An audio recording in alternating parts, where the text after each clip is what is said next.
गजेंद्र जी, BJP Gujarat में तो बहुत जबरदस्त बम्पर वोटिंग हुई है, और क्योंकि आप ये समझ लीजिए एक तरीके से इज्जत दांव पर लगी हुई थी, लेकिन हिमाचल में वही बात नहीं चल पाई।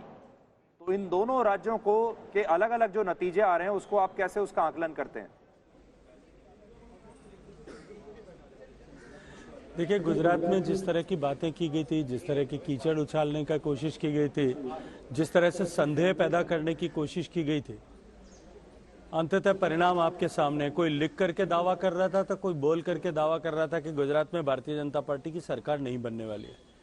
लेकिन गुजरात की जनता ने एक बार फिर सिद्ध किया कि गुजरात की जनता मोदी जी के डेवलपमेंटल एजेंडा के साथ में खड़ी है, डेवलपमेंटल पॉलिटिक्स के साथ में खड़ी है, और एक बार फिर ऐतिहासिक बहुमत के साथ में।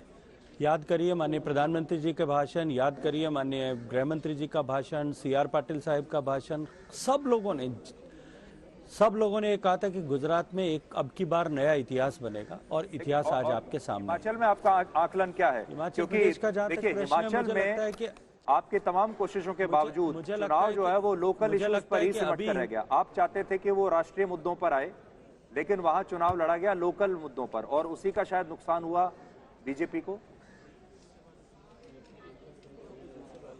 देखिए, मैं ये मानता हूं कि हमेशा ही विधानसभाओं के चुनाव स्थानीय मुद्दों पर होते हैं।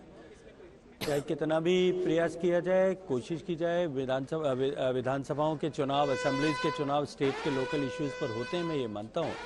लेकिन हिमाचल के चुनाव के नतीजे अभी तक एक बार पूरे नतीजे आ जाने दीजिए, उसके बाद मुझे लगता है कि हम उस पर चर्चा करेंगे तो ज़्यादा अच्छा होगा।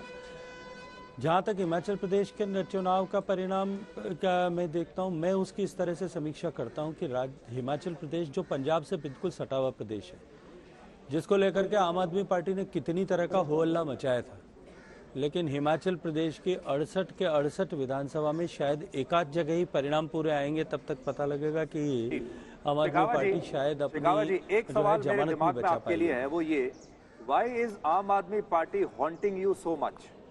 कुछ वर्ष पहले तक आप सिर्फ कांग्रेस के पीछे थे, कांग्रेस मुक्त भारत की बात करते थे, लेकिन अभी मैं देख रहा हूं पीछे 1-1.5 साल से आप कांग्रेस के बारे में नहीं, सिर्फ आम आदमी पार्टी के बारे में बात करते हैं, और उसी से लगता है आप डरे हुए हैं। आपको लगता है कि आम आदमी पार्टी ही आगे लॉन्ग रन में आपकी सबसे बड़ी चैलेंजर बनेगी? मुझे लगता है कि डर का विषय नहीं है चौधरी जी, विषय तो यह है कि जिस तरह की बातें उन्होंने की थी, जिस तरह के दावे उन्होंने किए थे, लिख करके टीवी स्क्रीन पर अहंकार की पराकाष्ठा थी कि वो कह रहे थे कि मैं भारत का सबसे बड़ा चुनाव विशेषज्ञ हूं, जो मैं कह देता हूं वही चुनाव में होता है, और लिख करके दावा किया जा रहा था कि अब की बार गुजरात में भारतीय जनता पार्टी की सरकार नहीं बन रही है। मैं उनके इन दावों पर, हिमाचल प्रदेश में भी इसी तरह के दावे और वादे किए गए थे, मैं और गुजरात में भी इसी तरह के दावे किए गए थे।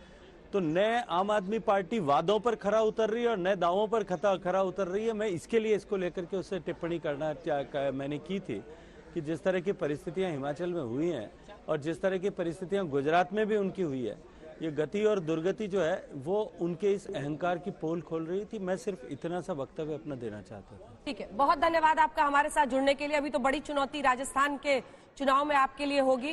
बहरहाल बहुत धन्यवाद आपका हमारे साथ जुड़ने के लिए।